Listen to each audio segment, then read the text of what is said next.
In this free lesson, I'm going to be actually taking a different approach, and I'm going to be talking to you about the mental mindset of goal setting. Now, in particular, I'm going to be going over 3 steps that can help you set goals and achieve your results so much faster. It is quarter 2 of the year now. If you listen to my 2023 planning session, I went over setting goals per quarter. I'm going to be revisiting that goal setting process today in a speaking only podcast. So you're not going to see any videos of me playing. If that's what you're looking for, do not watch this. It's going to be all me speaking about mental mindset, learning jazz piano, how to approach your goal setting, how to practice, how to create a plan, and all that good stuff. If you're looking for more on this particular system that I use and teach that has already helped thousands of people learn how to play jazz piano with Jazz Piano School, go to jazzpianoschool.com/system, jazzpianoschool.com/system to get access to a free masterclass, which I'll go over everything that I'm going to be talking about here in depth and amazing informational points and procedures that I use to teach jazz piano that I wish I had and are effectively being utilized today inside of Jazz Piano School by all my students. As you can see, I'm a little sick, so bear with me. But with that being said, let's dive right in. My name is Brendan Lowe, creator and founder of Jazz Piano School. Here we go. All right, so the very first step that you're going to want to do, and I know this is going to sound kind of cliche, or you're like, oh, are you kidding me, Brendan? I just want to shut this off right now. But just wait for it, okay? Step number 1, you need to set a very focused goal for yourself to accomplish in jazz piano. Now, bear with me, okay? This is one of the number 1 reasons that I see students not make any progress, because they want to learn everything at once. And I did too, right? I wanted to learn solo piano. I wanted to learn improvisation, comping. I wanted to learn these licks over here. I wanted to learn how to play like McCoy, but I wanted this sound, but I wanted some bebop too. But how do I play this chord? How do I voice that, right? Listen to me very carefully, okay? You can become an amazing jazz pianist, but just not all at once. Not all at once, okay? I'll say it one more time. You can learn everything in jazz, but you can't do it all at once. And I promise you, when you start to take away some of the things that you're working on, take away some of the things you're working on, right? And hone in on a particular skill set, a particular category, particular focus, a particular concept. Very tiny, microscopic, okay? Very surgical. You're going to make so much more progress, so much faster than you ever have before, okay? And let me give you an example. So, how do you determine what your goal is? And again, like I said, so many people are coming to me these days. And again, it is the end of the first quarter of the year. And if you're following my 2023 planning guide sessions, then you'll know this is where we kind of want to reassess what we've done, what we've accomplished, what we haven't accomplished, where we need to kind of tweak and navigate to a new area. To find out your goal, right, you need to kind of assess where you're at. So what do you need and what do you want? What do you need and what do you want? It should be the other way around, excuse me. What do you want and then what do you need, really, to get yourself there, right? So I have a lot of students write into me all the time, and in person, wherever I go. I want to be able to do this, but I can't. And I want to be able to do this. And most of the time I ask people what they want to be able to do. It's a whole slew of things like I mentioned before.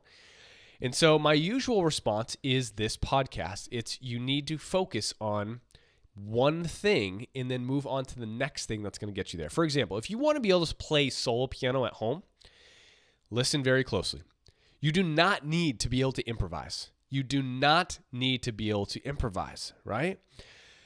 But, of course, a lot of us, we want to be able to improvise, right? All of us love jazz. We want to be able to improvise. And that's one of the alluring things about jazz piano is that it brings us in due to improvisation, our ability to create things. But listen, you don't have to learn the ins and outs of improvisation to be able to play a beautiful arrangements.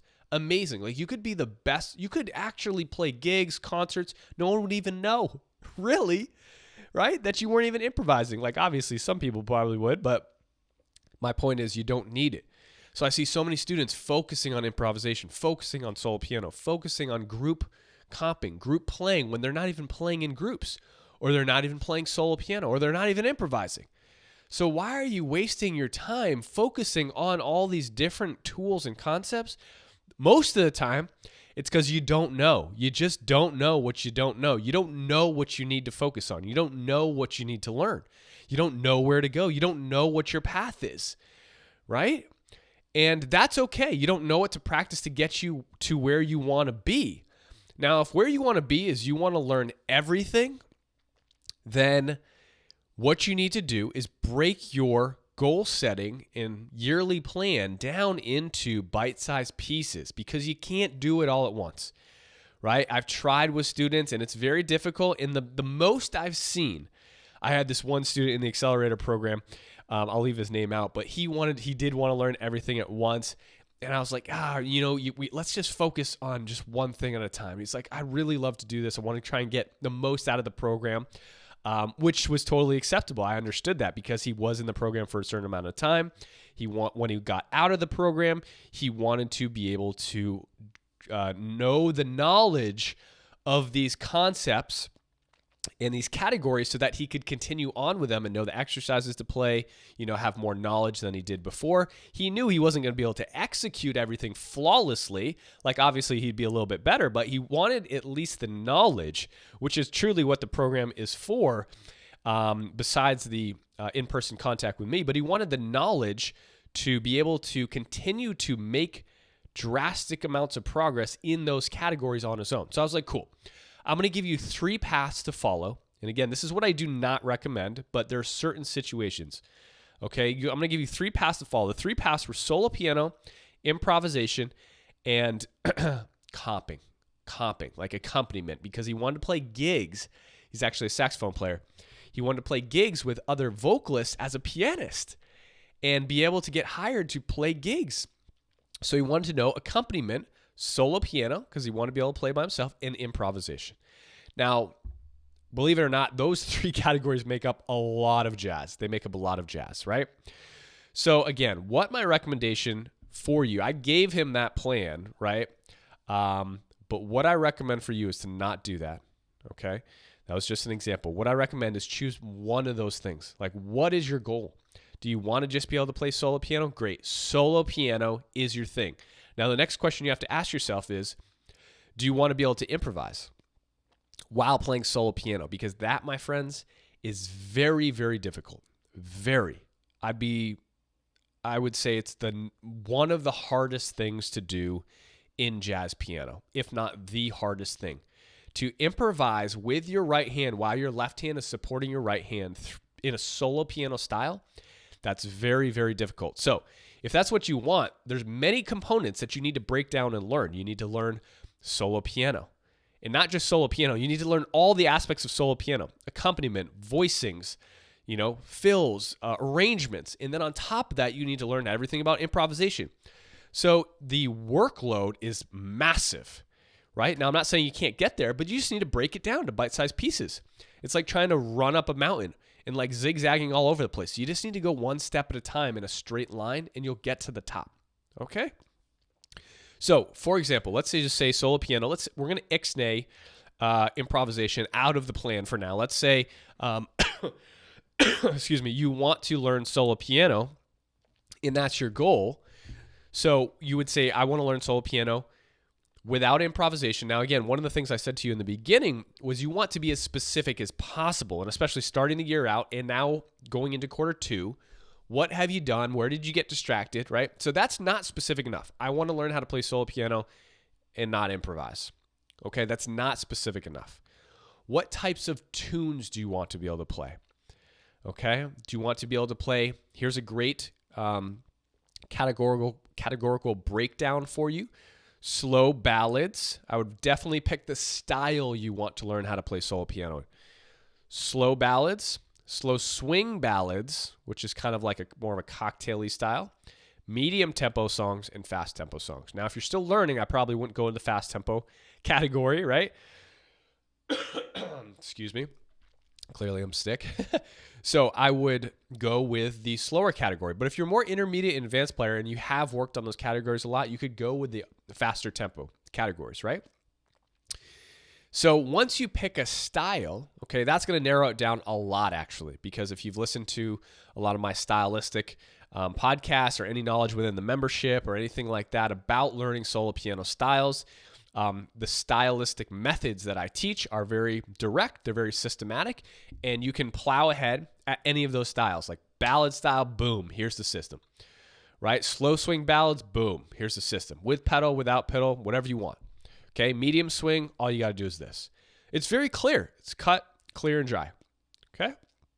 Let's say you go with ballads. Within the ballads category, so let's revamp and let's talk about our goal again. So now we're getting there. We're still getting there, right? Do you see how much work goes into goal setting? And I know, again, it's hard for you as a student because you're not getting feedback from me, or possibly if you're working with a teacher, definitely ask them. Like, try to sit down with them and say, hey, like, these are my really specific goals. Can we just focus on one of these?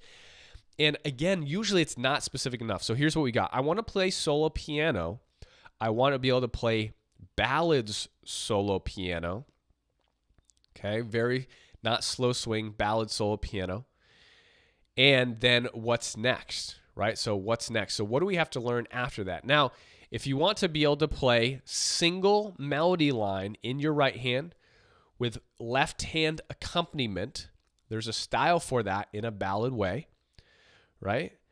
But that would be a specific direction you might go in. And again, I understand many of you probably don't even know that, right? You know that. But let's say you get up to this point and you're pretty happy with it. If you don't know these stylistic choices, then just leave those out. I would go with a person, like a pianist, to reflect off of. Bill Evans, more modern style, Herbie, right? Keith. Pick some sort of stylistic thing so that your teacher or whoever you're working with, or even yourself, you have an idea or a direction to move in. Now, most of you probably won't even be at the level where you're trying to really analyze transcriptions by a certain pianist in their solo piano style and take from them, because that's very high level stuff that you're putting in there. I do not recommend that until you really have a solid foundation built in your solo piano style that you're working on, but that may be something you want to work on. Okay, so we have a pretty clear goal.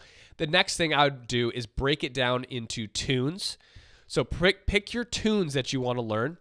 My Foolish Heart, My Romance, Chelsea Bridge,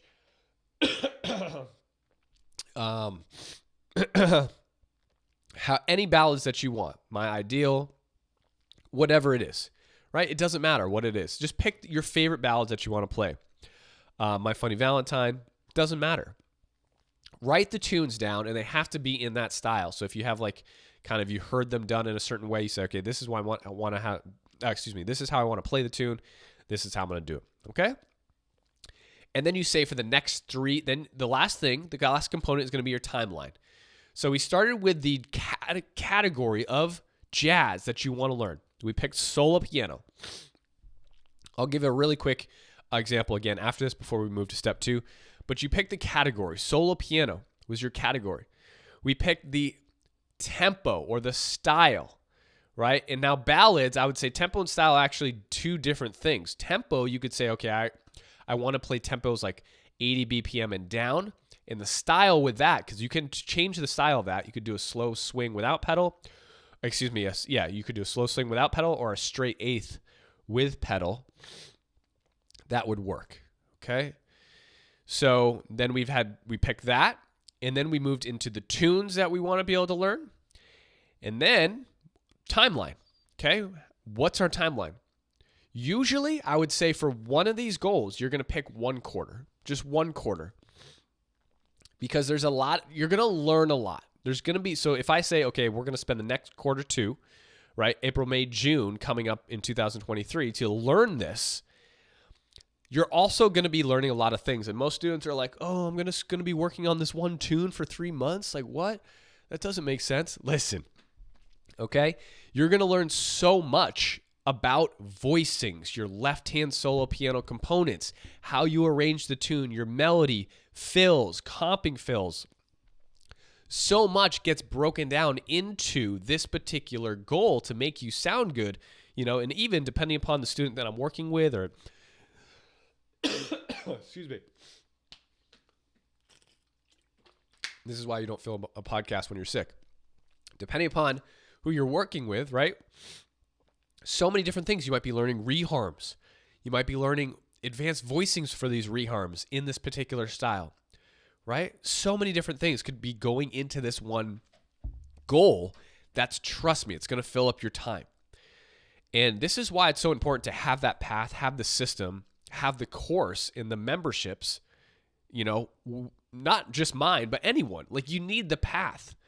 You can have this goal and be like, okay, what do I do now? And that's where most people stop too. They start looking for transcriptions, things like that. But you're never really practicing any clear, cut, and dry concepts or tools that are actually delivering hard results, like proven results for your playing that's going to last you the rest of your career. Like, sure, you may learn a transcription of My Funny Valentine played by so-and-so pianist, and that's all you can do. You don't know any components. You don't know any tools. You don't know what you're doing. And I'm not talking down on you right now. Trust me, I'm trying to relate. I'm trying to relate because I've been there, and it's so frustrating. It was so frustrating for me to be playing these transcriptions and sounding quite good because I'm playing someone else's stuff. And I was happy with what the sound I was getting because I was like, oh, this is so cool. It sounds great. But I was never really doing it myself. All right. So now, what do we do? How do we figure out that plan? What do we need to do? We're going to move on to step 2 now, which is the practice schedule, the routine. Okay, and the steps that we're going to build into our daily lifestyle over these 3 months, week by week, to get us the results that we want. So sorry, guys. So if you didn't check it out, definitely go listen to the podcast. I did a couple episodes about my practice system. And again, the link is in the description in the show notes below. If you were listening on the audio podcast, I said it in the beginning. And it's in the the description on the YouTube video. But you want to be able to figure out the exercises and the path that you're going to move down to accomplish this goal using this sequence, okay? Theory, technique, improv, and then repertoire, okay? Now, improv isn't right-hand improvisation like you think of licks and things like that. Improvisation is going to be utilization of the tools that you need in a spontaneous way to accomplish your goal. Now, in this case, it's solo piano. So you need to be able to spontaneously arrange and create voicings with the melody for the most part in ballads, right? Because that's our goal, to make it sound lush, to make it sound great. You got to hold the tempo. You got to maybe throw in some extensions, some cool voicings. Those are the tools that you need to spontaneously apply through improvised ways, right? In your playing. These are improvised choices. You're making split decisions in the moment to create that. You're improvising these choices. Like, do I want to use an 11 here? Oh, I have my my MIDI on too as well. That's funny. Right, you're going to get some strings. I think the strings might be coming through. But do I want to add a 11? Do I want to add a sharp 11? These are all improvised choices. Now, it doesn't mean I'm improvising necessarily with my right hand, like whoever, Bill Evans, Oscar Peterson, Herbie. It just means I need to be able to spontaneously use these tools to effectively get the sounds I want in a split without even thinking. That's the level we need to get to. That's the improvisation category. So, again, a lot of this, unfortunately, is very difficult to do on your own. But I'm trying to, if you can, all the information is out there, right? And so clearly, if you can kind of take the information I'm giving you, find the information you need, and put it into this system, then you're going to be able to accomplish what I'm giving you. And so essentially, once you have this, you put this in your mind: theory, technique, improv, repertoire, right? Once you have these concepts down, you can essentially put them into use with what your goal is. So the tune comes last. The tune comes last. Repertoire is last, right? So many people will start with the tune. They start by, okay, I'm going to learn these tunes. My goal is to learn My Foolish Heart. I'm going to play through it and learn the tune. No. Please stop doing this, okay? First of all, you're not ready to play the tune because you don't have the necessary tools or components that you need to make yourself sound good. Okay, diving into playing a tune is essentially like trying to speak a different language out of nowhere, or read a book in a different language, right? Let's say you wanted to learn French, the French language, you want to read a French book, okay, and speak it out loud. There are so many things you don't know about the language, how to pronounce things, how the sentence structure, where things go, how everything's sounding. Just all the grammatical things and sentence structures, what the words are, vocab for certain, like just things in general. So going to try and play a tune because that's your goal, essentially is just a recipe for disaster. Please do not do this. We're going to get to the tune. That's in the last step, but that's the last step. Tunes are just, you need to remember, tunes are just a series of chord sequences with a melody. Okay, remember this. It's really funny. Tunes are just a series of chord sequences with a melody. Okay, that's all they are. Now, nothing changes about that. Every single tune is that same thing. The tunes don't really teach us anything to a certain degree. Now, obviously, you can study tunes. You can learn things from the composers. Like you can learn bebop lines from reading Bud Powell tunes, but you're only skimming like the 1% of like the entire knowledge. Like so many people suggest to play tunes. Like that's a great thing. Trust me, playing tunes. I'm not trying to harp on playing tunes, but you need to get yourself to a certain level for the, what's the right word? For the I want to say osmosis, but like for you to derive the results and progress from that. Okay? And again, a lot of this is due to just ways of jazz, traditional ways of jazz, just going to play tunes and tunes and tunes instead of actually focusing on certain tools and concepts that are going to make you progress. So back to our goal. Here's our goal. I'm going to try and, never mind. All right. So our goal is essentially to start with what we need. What do we need in solo piano? If you have my solo piano system, or you have any of the goals that you're working on, improvisation mastery course, my main course curriculum success path, the path and everything you need for the steps will be in there. And you can follow them and practice them. If you're on your own, let's say your goal is solo piano, or whatever your goal is, maybe it's improv. Oh, I forgot to give you that example. Let's say your goal is improv, by the way. Here's a quick example for step one, setting your goal.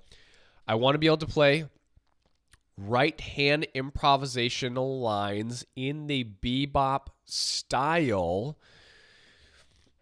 that sounds like Wynton Kelly over these specific tunes. I could write a book, Freddie Freeloader, whatever it is, the blues.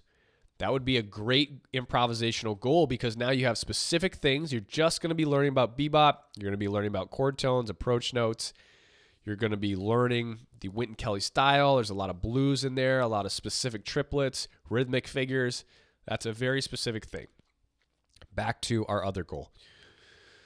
So step 2 here with the theory, learning solo piano ballad. We need to be able to harmonize the melody with our left hand. That's going to be one of the things we need to do. Now, one of the setups in solo piano to allow you to harmonize a melody with something else is going to be my two-hand voicing system, because you can put the melody on top and create two-hand voicings and then add in the shells and other tones for the melody. So any melody note you have, you know how to quickly arrange it on the spot. That's part of the solo piano system. It's part of the component. It's a tool you would learn. What else do you need to learn? You need to learn how to fill, because ballads are super slow. That would be another tool that you would learn. So maybe the first month is working on just your two-hand voicing arranging setup and how to arrange melody notes, whether it's the 9, a shell note, the 11, the 13, any part of the diatonic scale with whatever key you're in, playing a certain chord. That's probably going to be a month's worth of work. Now, again, if you practice through the keys, so many people ask me, do I really need to practice through the keys? No, of course you don't. It's up to you. But when you go to play tunes, like I said, if you want the freedom, learning freedom, right, is my tagline for Jazz Piano School. If you want the freedom to be able to play any tune, then practicing through the keys is the way to do that.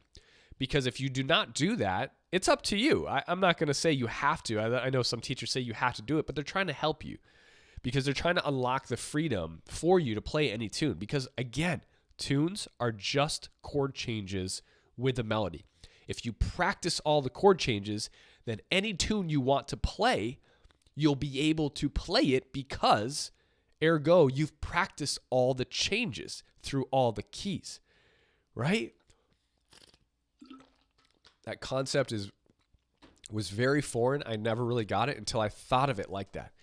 Now, if you don't want to practice through the keys, when you go to play tunes, you're going to see chord changes you haven't worked on, so that's going to be a stumbling block. But if you want to take it bit by bit, where you practice a certain number of keys, you get to a chord change in a tune, and you're like, oh, I don't know that one because I didn't practice through all the keys like Brendan said or any other teacher said. And again, I don't always say this. You can do it this way too. You can add that into your cue, right? You can now say, okay, I don't know my B minor 7 flat 5 chord or how to voice it or anything about it yet. I'm going to add that into the cue right now because it's in this tune that I'm working on. And so I need to learn this. If I were to play this tune, I need to learn this chord. And it's so funny, students, and I did this too. I skipped over tunes because I didn't know how to play chords. And that's restrictive.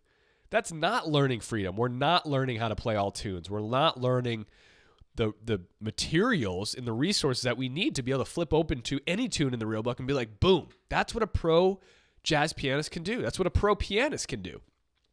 They can play any tune they want. It doesn't matter. They can play any tune, right?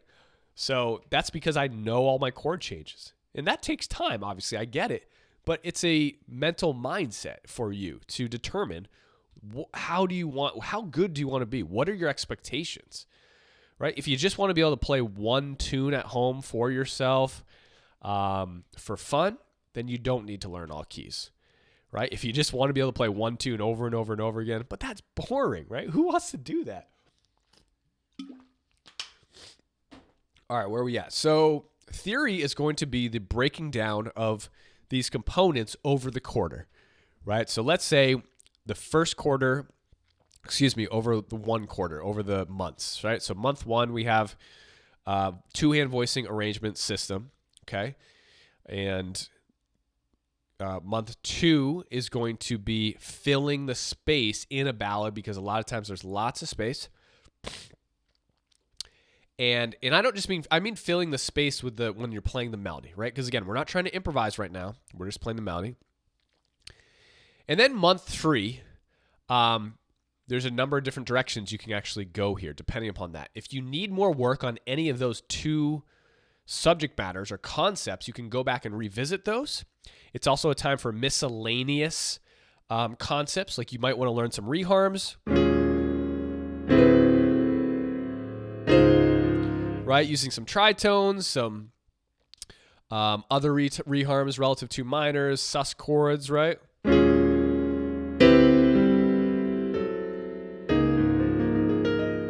It's funny doing an all talking episode when I'm not teaching anything, but it's kind of cool. I like it. So that's time for miscellaneous solo piano stuff. And depending upon where you are, you can analyze, okay, what do I need more of? Am I good on these concepts? Is it working for me? Now, for the most part, just 2 concepts for the entire quarter is probably going to be enough. And again, I like to use month 3 as kind of an assessment point where do I want to go from here? Do I want to continue to work on these things and get them better? A lot of students need that extra time. That's fine. If you've been good, then go to something else. Now, the way you're going to break this down, like I said, technique, theory, improvisation, and repertoire, this is going to all be part of your daily practice plan.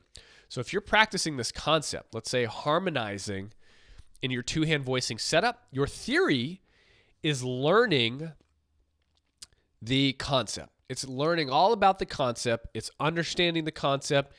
It's playing the concept. No time, no pressure yet, okay? Just getting it under your fingers and learning it. So you don't need music. You shouldn't need the practice exercises inside a jazz piano school. You shouldn't really need any practice exercises once you've learned the concept. Once you've learned, you need to be able to learn the word cat when learning the English language. But once you've learned it, to practice writing it, to practice speaking it, we don't need to keep reviewing the concept, right? We don't need to see practice exercises in front of us because we know we need to practice the word cat. So I need to practice writing the word cat. I need to practice speaking the word cat. I need to practice using the word cat in a sentence, right? These are all different types of ways and angles that we're going to work on our concepts, but we don't need the music in front of us. And I see so many students get so fixated on the practice exercises, right? The practice exercises are there in any book, in any DVD, in any website, not just mine, to give you a guide, right? But once you learn that concept, you should really be practicing without practice exercises because that's what jazz is. It's learning the concept so you can use it in a spontaneous manner without music in a tune. That's what your goal is. Always remember that. Always remember that. It's very, very important. All right? So as soon as you learn the concept, and even in jazz piano school, if you learn the concept based on my video and you review the practice exercises and I say, okay, we're going to do this around the circle of fours. We're going to go at this tempo and this tempo. Try to not even use them at first. Try to not use them at all. And just learn the exercises based on watching them and then play the exercises, right? So theory is no pressure. You're just learning it. Technique is where we start to get into the pressure cooker a little bit. Technique is where we start to really nail down, right? Playing the exercises with a tempo, with a metronome, because we're working on our technique and our ability to execute execute the concept. In this case, it's harmonizing melodies with a two-hand voicing setup, meaning you might have 1 and 7 in your left hand and 3 in your right hand, melody on top, or 1 and 3, 7 in your right hand thumb, melody on top. We need this setup to be able to quickly harmonize any ballad tune. And our goal is ballad tunes because when we see those melodies, we need to be able to harmonize the melodies quickly, just right on the spot. Boom. I don't have to think about it. Bass note, 2 shells, melody. Bass note, 2 shells, melody, and move through the changes. So that's what we're focusing on, right? Next step is going to be able to add chord tones or extensions to that to really thicken up our voicing, to harmonize the melody, because we need that in ballads. We need nice, beautiful, thick, lush voicings, okay? So technique is where we start to really nail down the execution of the specific tool. Theory is just learning it, placing our hands on the piano, playing it without any pressure, no metronome, playing it, understanding the concept and working on understanding the concept. So we'll try a couple chord progressions. We'll try it with a few chords. We move it around. We learn about it. We understand it. We hear the sound. We're just getting our feet wet and understanding the theoretical concept. So when we go to practice it in the technique section, we don't have to really use the practice exercises anymore. We can just practice it on our own in a daily routine, 5 to 10 minutes a day, and we're good. We understand what we're doing and why. Okay? We understand the what and the why. And so we don't need to do that anymore. So technique, okay? Once you learn the theory portion, you're really just doing technique in improvisation and repertoire. Okay? So that kind of gets pushed back really quickly once you learn it, but you'll be surprised. You may need more time to spend with the concept, understanding it. You're not getting it. Who knows? Technique, execution. Now, improvisation is where we are practicing the spontaneous act of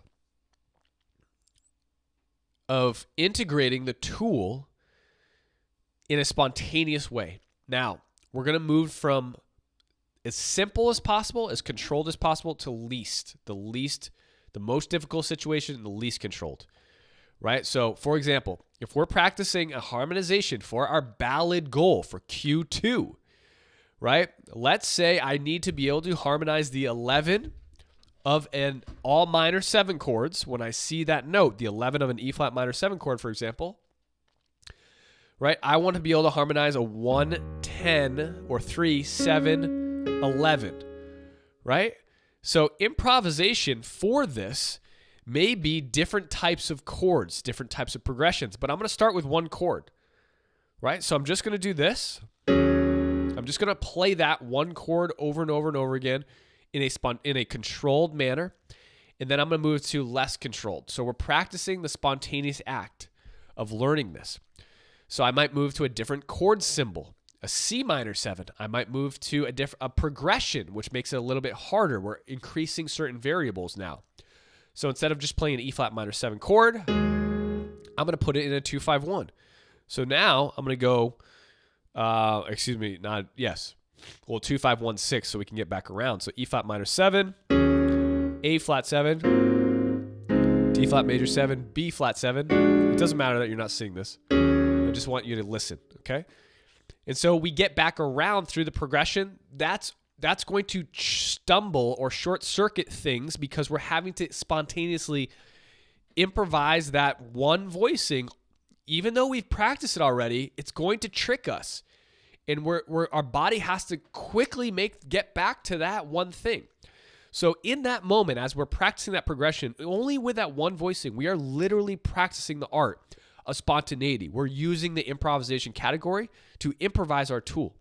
Now, obviously, we can start to increase this and become more and more less controlled and increase the pressure on our spontaneity that we're going to be forced to do. Man, I wish I wasn't sick because I'm really loving this content here. Very exciting for me to teach.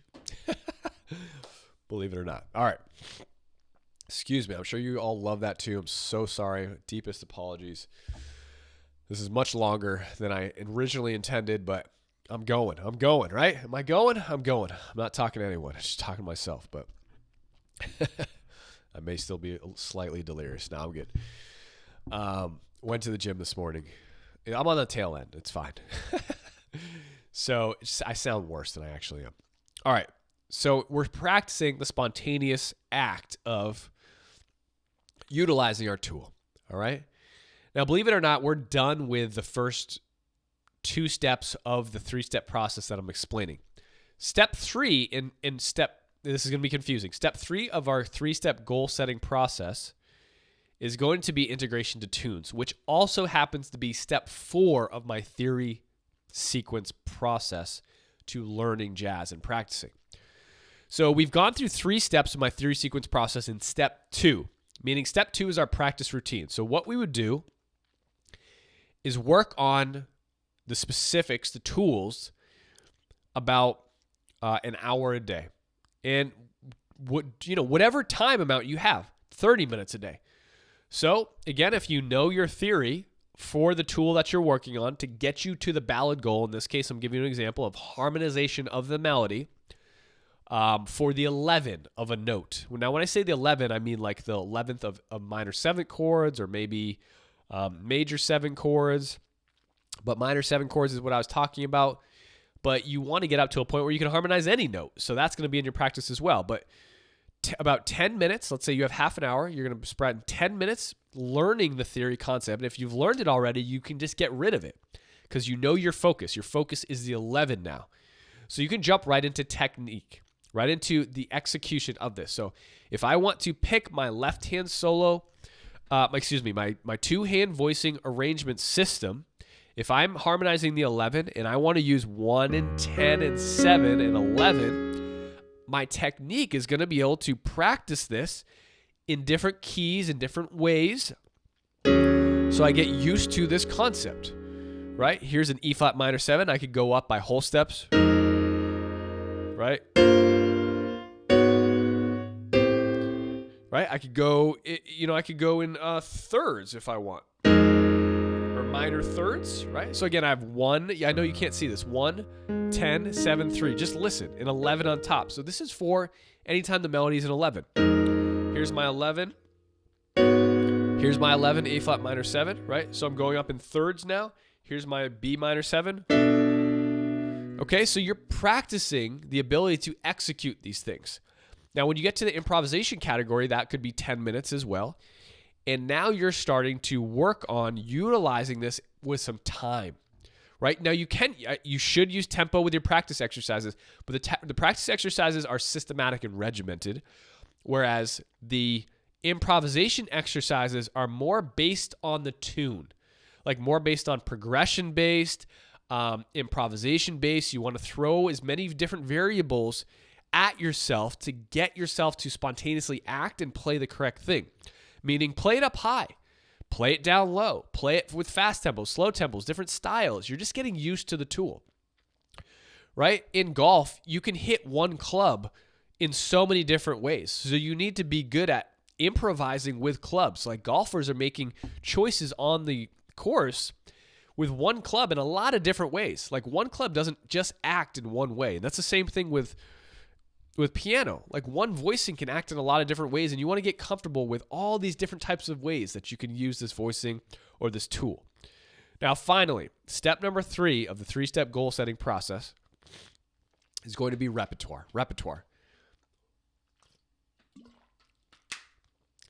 This is where we're going to start to integrate our tool into our tune and tunes. Our tune that we want to learn and in other tunes as well. Now, at this point, you should be very well prepared to do this. Because again, when you see the 11 or any note, if you're working on random notes, let's say, in a tune to harmonize, you can now execute and implement the tool that you've worked on into a tune without you stumbling. Right? Because again, the tune is just changes. You've already prepared yourself in as many different ways as possible, as many different keys, as many different scenarios, tempos, pressure. When you get to the tune, this is the easiest part, right? This is the easiest part because now you're like, oh, this is it. All I'm seeing is an A flat over an E flat minor 7 chord. I'm going to use my voicing setup I practiced on that note. I'm done. Boom, I got it. Now, the greatest thing about this is that anytime you want to play another tune where you have that same melody note or in that same chord or over any minor 7 chord, guess what? You've already done all the work. Everything starts to snowball in the momentum and ease to play tunes because so much easier. Everything starts to just move in harmonization. No pun intended, right? Like a well-oiled machine. That's all the gears are turning and rotating together because of this prior work. But 99% of students, including myself, this is why I'm teaching, I'm so passionate about teaching, start by playing the tune without learning the tools, without putting in the work. You need to play the tune, okay? And practicing the tune isn't doing the work. Right? Again, here's another great example. If you're a baseball player, any sort of sports player, going and playing a tune, a jazz tune, and just working on the tune is like just playing games over and over and over again without practicing off the field. If you're a baseball player, pitcher, can you imagine if you just pitched games? Like you just pitched games. You never practiced your pitches. You never practiced throwing at batters. You never practiced on your own. You never worked out. You never strengthened anything. I'm sorry. It's just so funny to me. This is what students do. This is what we do as students. We just play tunes over and over and over again. And we never practice any tools. We never really work on anything much. Now, I'm not saying this is everybody. I'm saying it's a majority of the way jazz education works, which is so funny. This would be like a player just going and playing games. That would never work, right? All the preparation that we do beforehand is to get us into the game, so that we can excel in the game, so we can perform to our highest level, our highest ability in the game.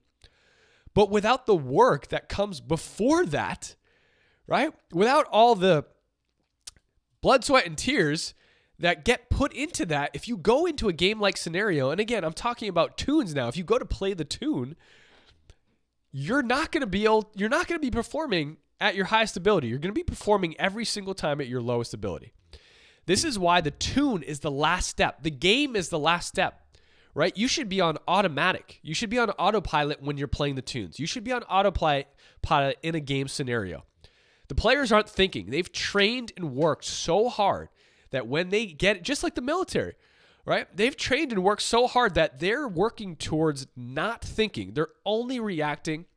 Everything is so second nature to everyone, right? Performance levels, anyone, that when they get into that performance or they're playing the tune, everything comes out naturally. Now, you work up to that. Do you have to practice the tune? Obviously.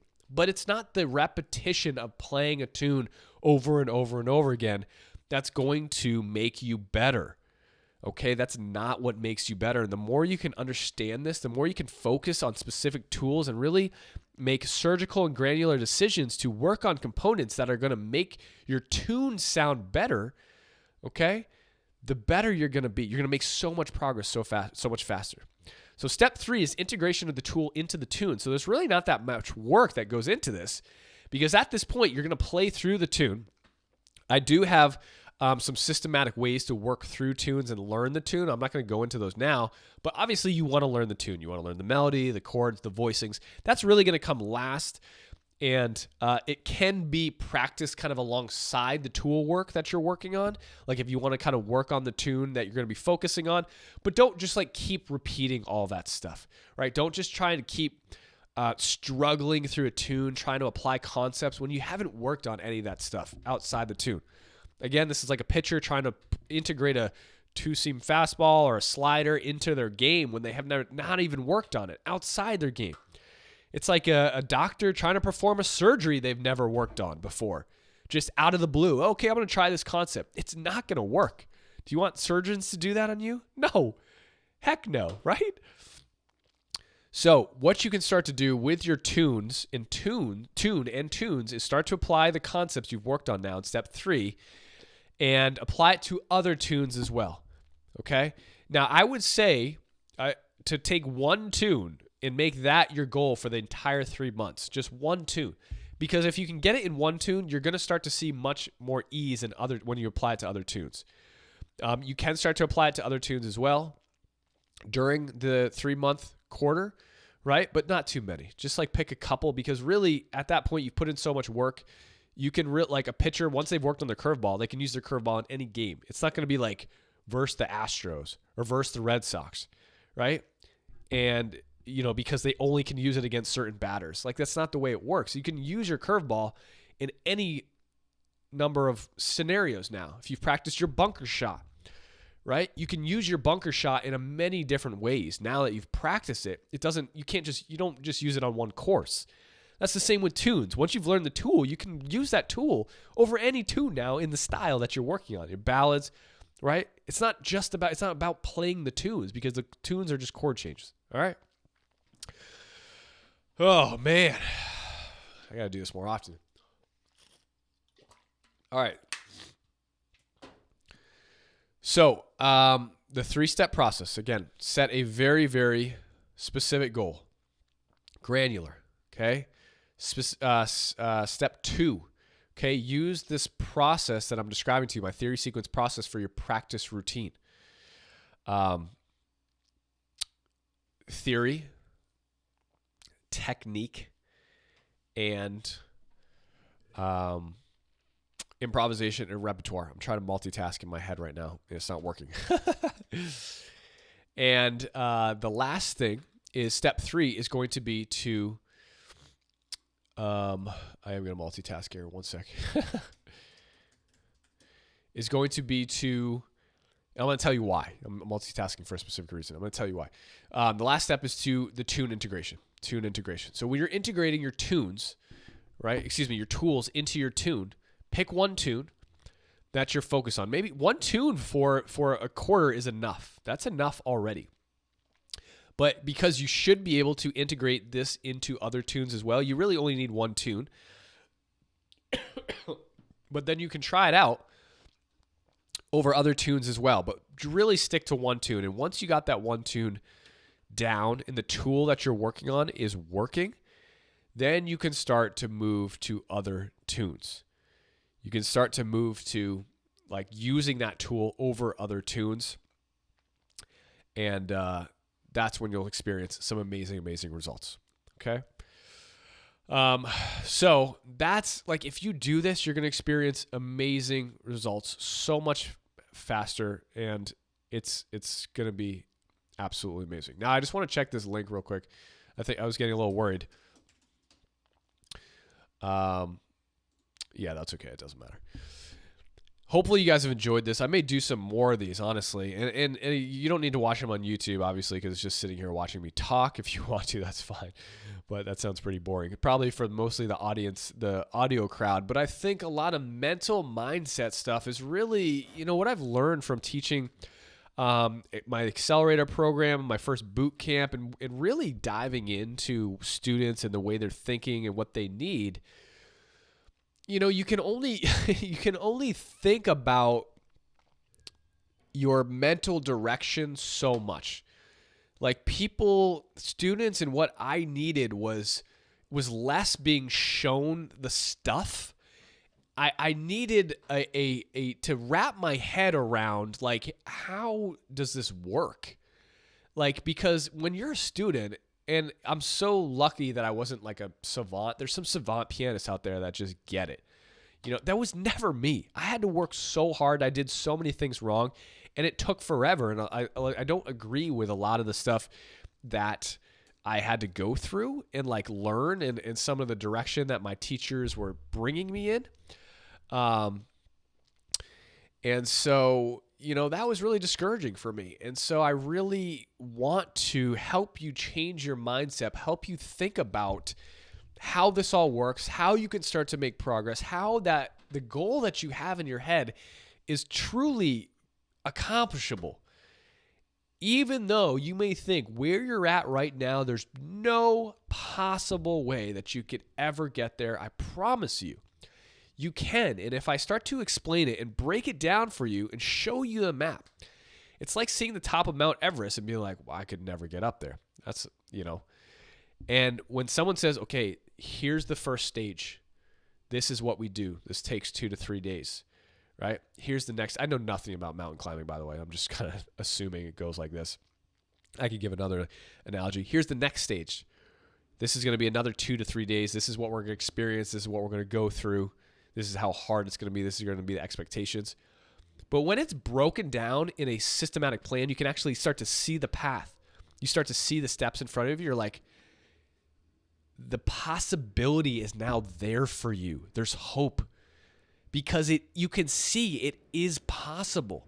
Just the belief, or just saying it is possible for me to get to where I want to be, because I've seen this, because Brendan's explained this to me, right there, that point is already 200 times better than you saying, I could never do this. I could never get there. And sometimes all it takes is me explaining the system to you, rather than saying, okay, here's your two-hand voicing, here's your drop twos, here's your, here's what you do, here's a lick. That doesn't really do it, because there's no motivation there. It's not changing your mindset. You're just like, ugh. It's just discouraging. It's just like, where do I even, I can't, it doesn't work. I just keep learning these things. I'm not making any progress. All right. Anyway, Jazz Piano School has literally everything you need, and it's been almost 10 years, which is going to be amazing. If you're interested in joining the membership, getting a lifetime membership, which I highly recommend. I always recommend the lifetime elite membership to everyone, because you're going to get lifetime access. Do it. Just do it. And I say that with confidence, because all the knowledge, all the systematic steps you need are in there to get you to your goal. And most of the time, that's what's missing.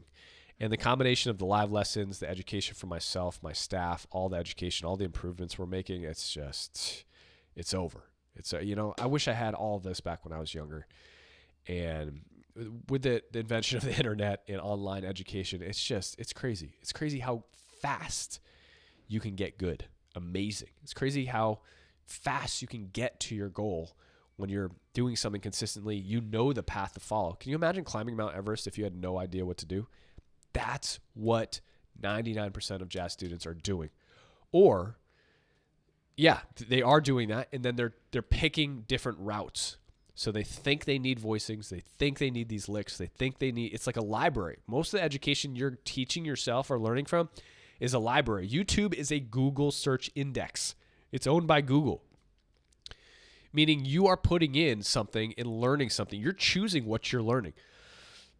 You're picking your own path. You're picking your own destiny. That's literally like trying to climb Mount Everest and choosing your own path without a guide, without some sort of resource, a map saying this is where you need to go. I would be going to Mount Everest and be like, okay, I'm going to try to go here. Oh, that didn't work. In jazz piano, we don't die, right? But it would be like going to Mount Everest. Oh, I'm going to try this path now. Oh, I'm going to try this path now. I'm going to try this path now. I would argue to say out of, I don't think that would ever work. I don't think anyone doing that would get to the top of Mount Everest. And I know this is dramatic, but jazz piano is so, any craft is so complicated and so just such a smorgasbord of information when you are picking your own destiny, when you're trying to teach yourself. Now, there are people out there, savants, prodigies that do teach themselves. Oh, I taught myself by ear, learn how to do this. Like, what? That's that one person, right? And again, I say this with the knowledge, like, yeah, you can teach yourself a little bit. I taught myself a little bit. Everyone can teach themselves a little bit. But you learn one thing, then you learn another thing, then you learn something else, and you're choosing all these paths. You get a little bit, then you slide back down. It's like chutes and ladders. You got all this random scattered information in your brain. You know, you've tried one path, you've tried another path. Now you know, like if you're climbing Mount Everest, these don't work, but you have that knowledge there. It doesn't really get you anywhere. It's just saying, okay, I've learned how to not get to where I want to go. Eventually I'll get there, right? Eventually I have to get there. Eventually, if I keep trying to climb Mount Everest without any sort of guide, without any sort of resources, without any sort of map, without any sort of expectations, I'll get to the top eventually, right? I have to. No, it does not work like that, right? When you go into YouTube and you type in certain things, when you go onto a library of courses, right? I always want people to follow my main course curriculum success path or get guidance from us, the staff, to move through my courses, because a library of courses is the same thing as YouTube.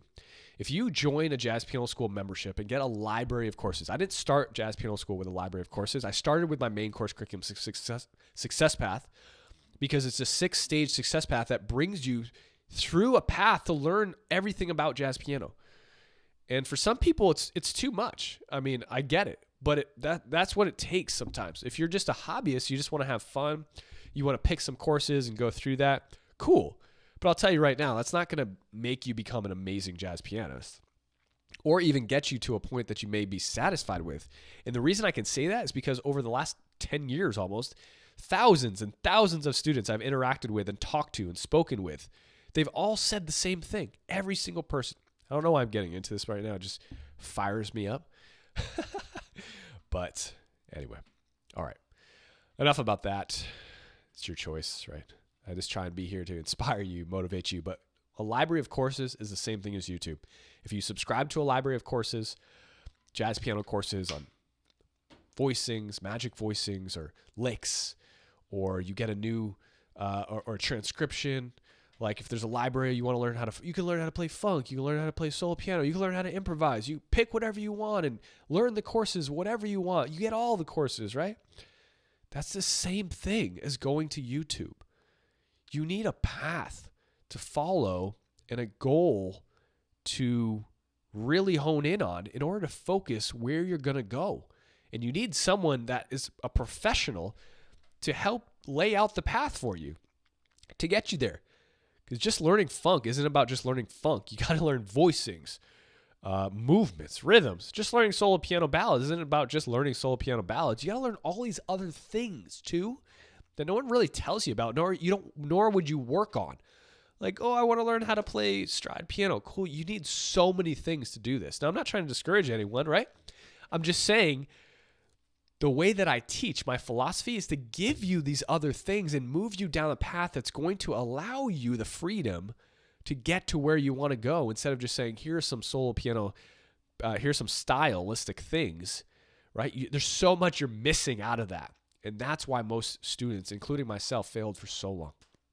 I got to get off here. I could go on for hours. I hope everyone has a great day. I hope you guys enjoyed this. Put this plan into place for Q2. Assess where you are, and I'll talk to you later. Take care. All right, well, I hope you guys enjoyed that episode. Don't forget to go to jazzpianoschool.com to check out all of our free, amazing education, all of the free podcast blogs. We do have a membership if you're looking to take a next step forward with us, get access to over 1,000 different jazz piano videos, playbooks, mini courses, a main course curriculum, success path, and so much more. If you have any questions, feel free to email us at support@jazzpianoschool.com. I hope you have a wonderful day, and as always, happy practicing.